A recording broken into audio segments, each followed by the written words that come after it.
میری بہن نے سب کا شکریہ ادا کیا، لیکن جن کا مین کردار تھا وہ بھول گئی تھی. میں نام یاد دلاؤں کہ field marshal general Asim Munir صاحب اور چیف جسٹس یحییٰ آفریدی کا آپ کو یہاں MP بنانے میں پورا کردار رہا ہے.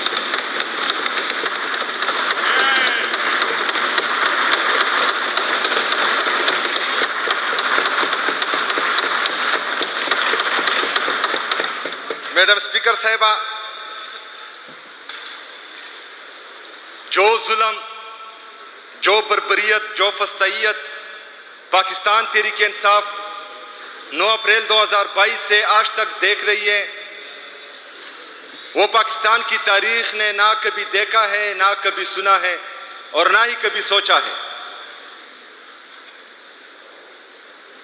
5 اگست کو جس طرح پنجاب میں ہماری ماں اور بہنوں کو ایک دفعہ پھر سڑکوں پر گھسیٹا گیا،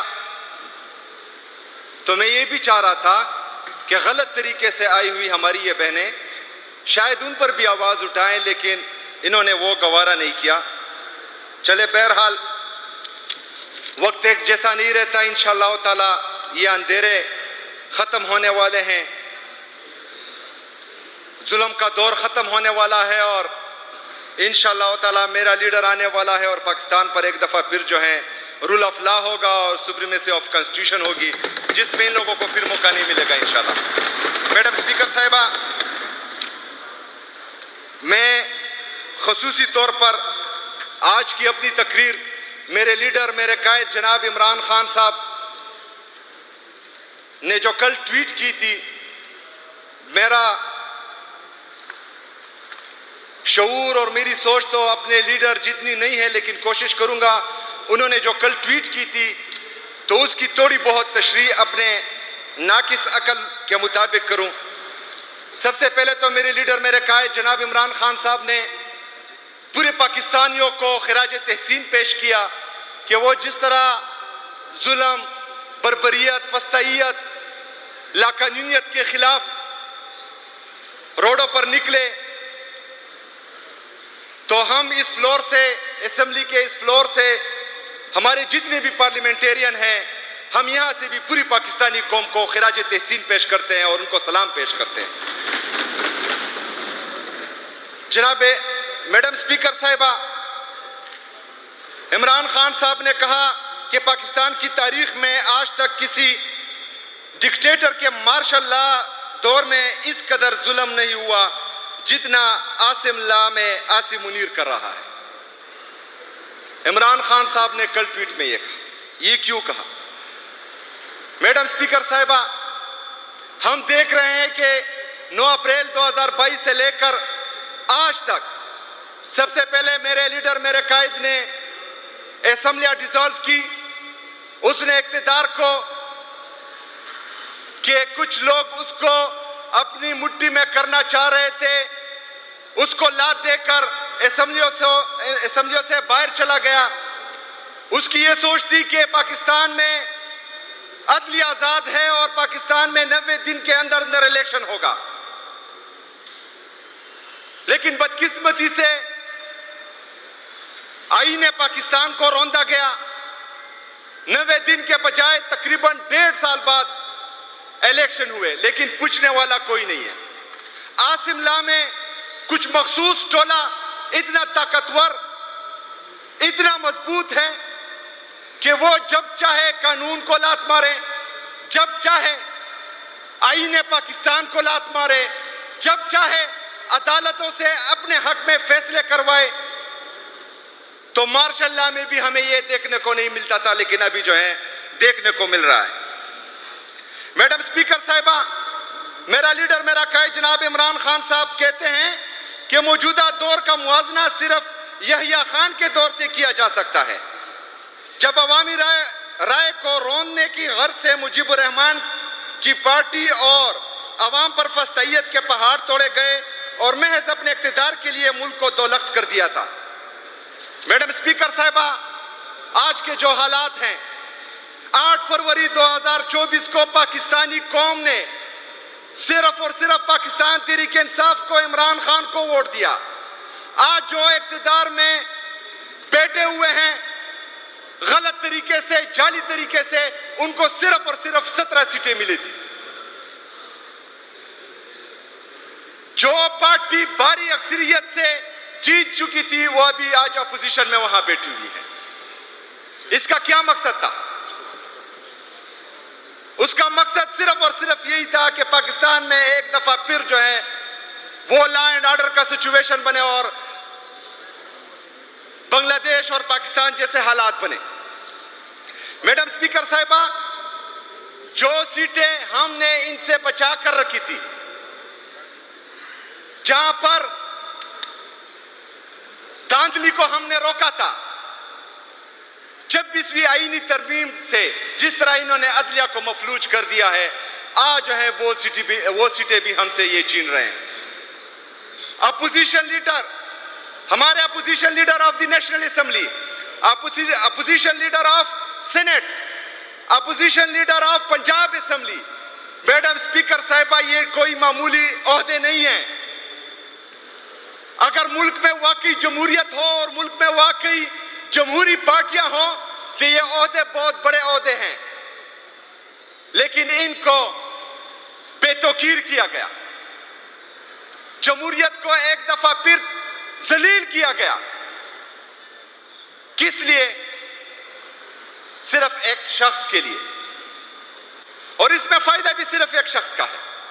میڈم سپیکر صاحبہ، اس میں فائدہ نہ پاکستان کا ہے، نہ پاکستانی قوم کا ہے، نہ جو ادارے ہیں ان میں نیچے لوگوں کا، صرف ایک شخص کا ہے.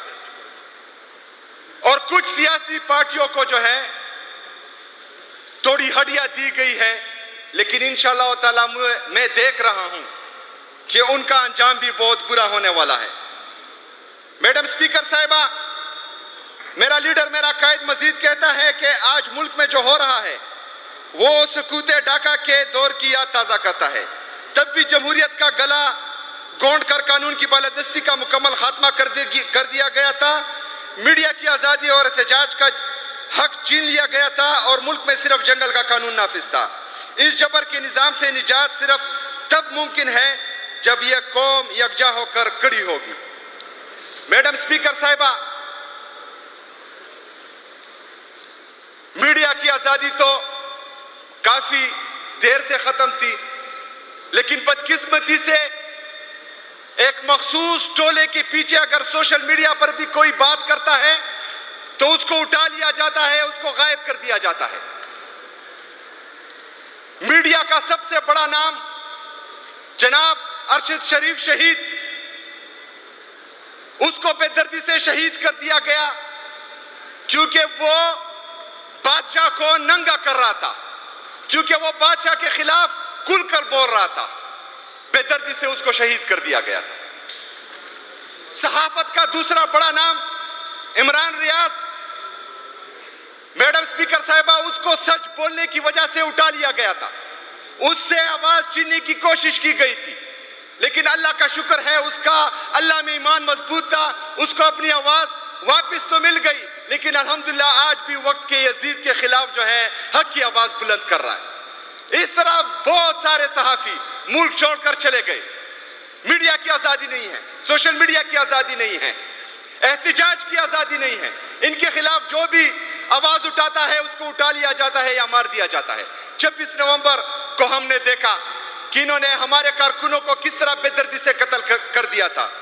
میڈم سپیکر صاحبہ، 14 اگست کو میرے لیڈر، میرے قائد جناب عمران خان صاحب نے دوبارہ کال دی ہے.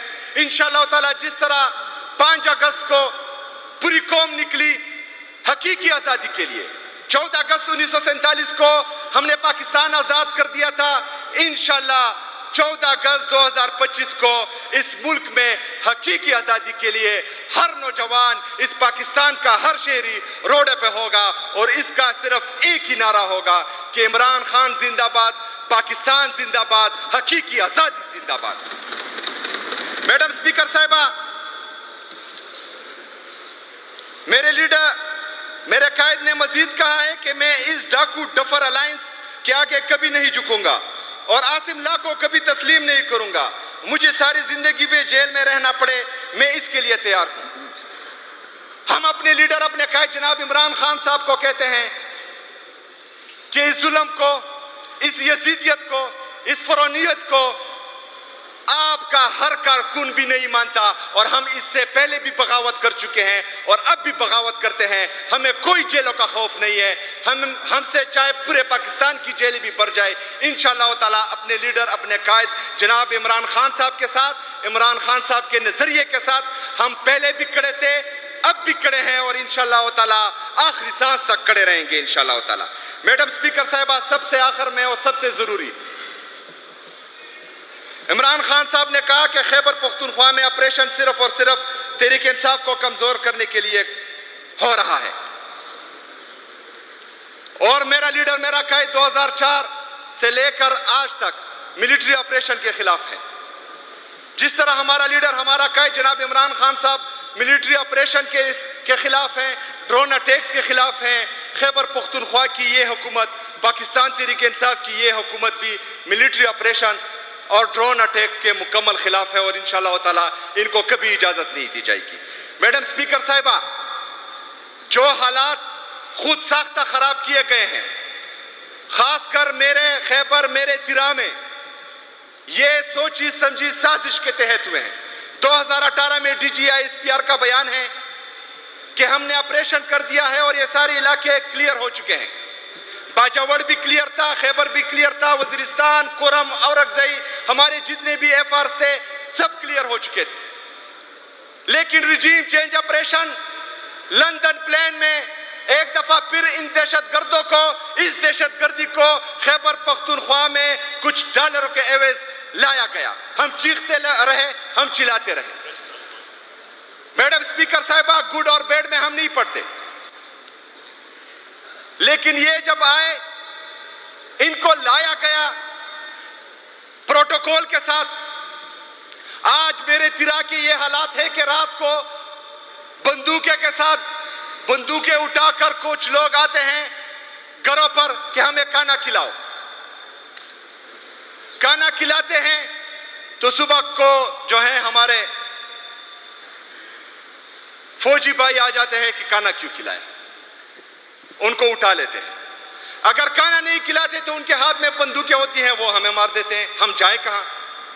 کھانا کھلاتے ہیں تب بھی مارے جاتے ہیں، نہیں کھلاتے تب بھی مارے جاتے ہیں. ہمارا سوال یہ ہے کہ ان اسلحوں کے ساتھ یہ لوگ ہمارے گھروں تک پہنچے کیسے؟ سب سے پہلے اور سب سے بڑا مطالبہ کہ یہ لوگ ہمارے گھروں تک پہنچے کیسے؟ بارڈر تو آپ لوگوں کی ذمہ داری ہے، فینسنگ تو آپ لوگوں نے کی ہے. 50 سے زیادہ، 100 سے زیادہ، 1000 سے زیادہ آپریشنز آپ کر چکے ہیں پورے پاکستان میں.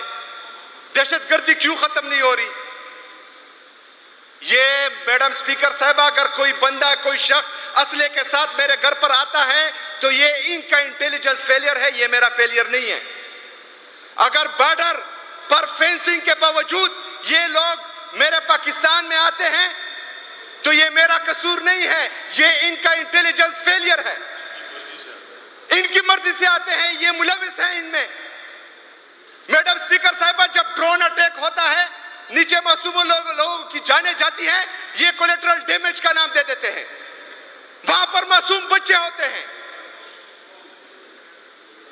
وہاں پر بچے یتیم ہوتے ہیں، وہاں پر ہماری مائیں بہنیں بیوہ ہوتی ہیں. کولیٹرل ڈیمیج بغیرتی کا نام دے دیتے ہیں یہ لوگ. اگر اس کولیٹرل ڈیمیج میں کسی وزیر اعلیٰ کا بیٹا ہوتا، کسی گورنر کا بیٹا ہوتا، کسی وزیر اعظم کا بیٹا ہوتا، کسی پریزیڈنٹ کا بیٹا ہوتا، کسی جنرل کا بیٹا ہوتا، یا کسی جو ہے چیف جسٹس کا بیٹا ہوتا، یہ بھی کولیٹرل ڈیمیج کا نام دے دیتے. آپ کے چیک پوسٹوں پر ہوائی فائرنگ ہوتی ہے، ہمارے ناک میں دم ہو جاتا ہے، کرفیو لگا دیتے ہیں، گھر گھر سرچ آپریشن ہو جاتا ہے. لیکن ہمارے معصوم لوگ جب مرتے ہیں تو پھر ہم کیا کریں؟ آپ کے چیک پوسٹوں پر دعویٰ بولے، آپ لوگوں کو چیک پوسٹوں سے نکالے، ہم کیا کریں؟ ہم کہاں جائیں؟ سارا قصور صرف عوام کا ہے. ٹیکس ہم دیتے ہیں، پاکستان میں تمام سرکاری افسر ہمارے ٹیکس سے پلتے ہیں، ہمارے محافظ ہیں، یہ ہمارے ہی قاتل بنے ہوئے ہیں۔ ججوں کو ہم تنخواہیں دیتے ہیں کہ ہمیں انصاف دلائے، وہ صرف فیصلے کرتے ہیں چٹ پہ۔ ہم جائیں کہاں؟ جب محافظ قاتل بن جائے تو اس کا صرف اور صرف ایک سوچ ہوتا ہے کہ ہماری عدلیہ آزاد ہے، ہم عدلیہ کے پاس جائیں گے، وہ ہمارے حق پہ فیصلے کریں گے۔ یہاں 26ویں آئینی ترمیم سے وہ عدلیہ ہی مفلوج کر دی انہوں نے۔ ہم جائے کہاں؟ ایک ہی طریقہ تھا ہمارے پاس کہ ہم پرامن مظاہرہ کریں۔ تیرا میں ہم لوگ نکلے، ہم نے احتجاج کیا، وہاں پر اس ملٹری فورسز نے ہم پر سیدھی فائرنگ کی، 13 سے زیادہ لوگوں کو زخمی کیا، 5 سے زیادہ لوگ وہاں شہید ہوئے، 15 لاکھ روپے کا اعلان کر دیتے، بات ختم۔ میڈم سپیکر صاحبہ، 1947 سے لے کر 2024 تک جنہوں نے جو کرنا تھا اور جو کر چکے وہ ہو گیا۔ ابھی خیبر پختونخوا میں وہ لوگ آئے ہیں جن کی نہ کسی کا باپ قیمت لگا سکتا ہے، جن کو کسی کا باپ نہ ڈرا سکتا ہے، اور نہ ہی انشاءاللہ تعالی اپنے عوام کی مفادات سے ہم پیچھے ہٹیں گے۔ ہم اپنے عوام کے ساتھ کھڑے تھے، کھڑے ہیں اور انشاءاللہ کھڑے رہیں گے۔ ان اشعار کے ساتھ اجازت چاہوں گا کہ وہ جو خوابت ہے میرے ذہن میں، نہ وہ میں کہہ سکا نہ میں لکھ سکا، کہ زباں ملی تو کٹی ہوئی، کہ قلم ملا تو بکا ہوا، تو بکا ہوا۔ وما لینا الا البلاغ۔